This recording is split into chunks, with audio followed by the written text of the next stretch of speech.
Hello and welcome to Microbial Minds, the podcast where biology meets bites. I'm your host, Dr. Sukant Khurana, and today we are diving into the history and evolution of infectious diseases, and more importantly, how artificial intelligence is helping us fight back in ways never imagined before. Joining me today is a brilliant young mind in microbiology and AI, Bikram, a researcher whose work at the intersection of infectious disease biology and computational biology is very thrilling. Welcome, Vikram. Thank you, Dr. Sukant. It's a pleasure to be here and part of this exciting conversation. That's it's really good to have you. Let's start at the beginning. We are looking at sort of the brief history of infectious diseases. Human history has been shaped and in some cases shattered by infectious diseases, plague, smallpox, tuberculosis. What are some key lessons from the history of infectious diseases that we should be keeping in mind as we enter the AI era? That's a great starting point. I think the biggest lesson is that pathogens evolve fast and we often react too slowly. The Black Death, for instance, killed nearly half of Europe, not just because the pathogen was deadly, but because society was unprepared and disconnected. Another lesson is the co-evolution of humans and microbes. For example, smallpox drove the development of vaccines. Now, with AI, we are finally in a position to predict and preempt, not just respond, but we must remain humble in that sense because microbes adapt and history shows us how they exploit our blind spots. Brilliant. It's almost like we've always been in arms race, just without GPS. But now AI might be the radar we really needed. Let's sort of think of superbugs resistance and the bigger picture, can AI win? Let's talk about antimicrobial resistance and AMR. Superbugs are outpacing our ability to develop new antibiotics. Can AI truly stay ahead of microbial evolution?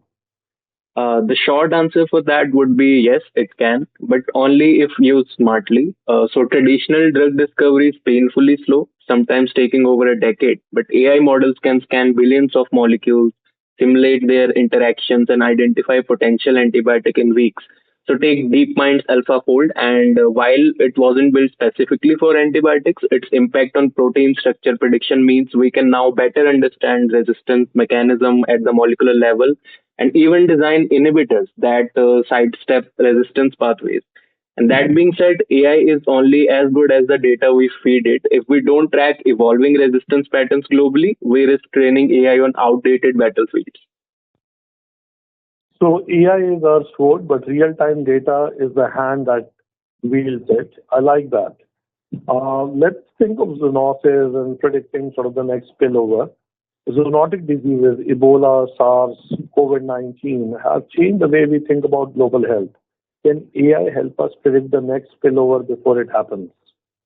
I would say definitely, and it's already starting to actually. So AI models can now analyze massive ecological, genomic, and behavioral data sets, tracking wildlife movement, viral reservoirs, and human expansion into natural habitats. So projects like Predict and Spillover use machine learning to rank which viruses are most likely to jump from animals to humans. They factor in virus compatibility, mutation rates, and even deforestation patterns.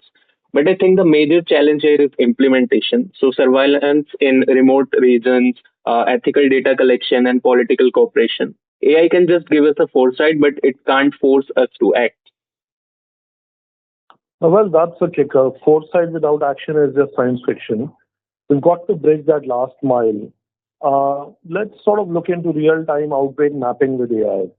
Now, on to a topic that's really evolving during pandemic, real-time outbreak prediction. What are some AI tools and platforms that impress you during COVID-19, and how do you see them evolving? Oh, definitely. Platforms like Blue Dot and Health Map stood out. They use natural language processing and satellite data to track early signs of outbreaks across the globe. And Google's DeepMind and Meta have also started working on large scale epidemiological forecasting models, integrating genomics, travel data, and social media trends. In the future, I see federated AI models becoming key, one that aggregate data from multiple sources without compromising privacy. So now imagine if every hospital, airport, or weather satellite fed into one predictive engine, and that's where we are headed now. That's both fascinating and a bit chilling in a good way. Real-time disease intelligence feels like 21st century version of radar during World War II.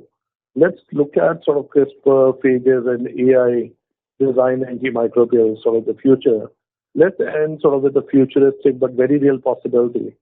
AI-designed CRISPR and phage therapies. What's happening in that space?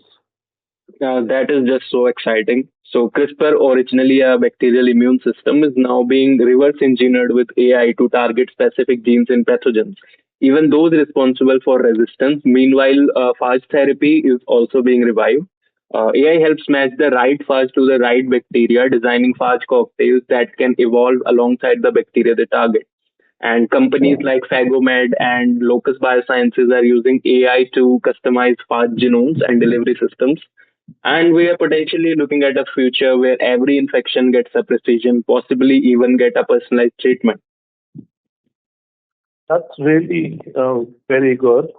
And to think our old enemy, the virus, may be part of the cure, that's kind of poetic science.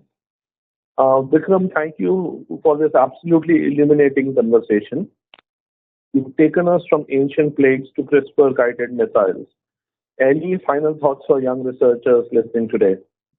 Yeah, just stay curious and stay interdisciplinary. The next big breakthrough in infectious diseases won't just come from microbiologists or computer scientists, it will come from people who can speak both the languages.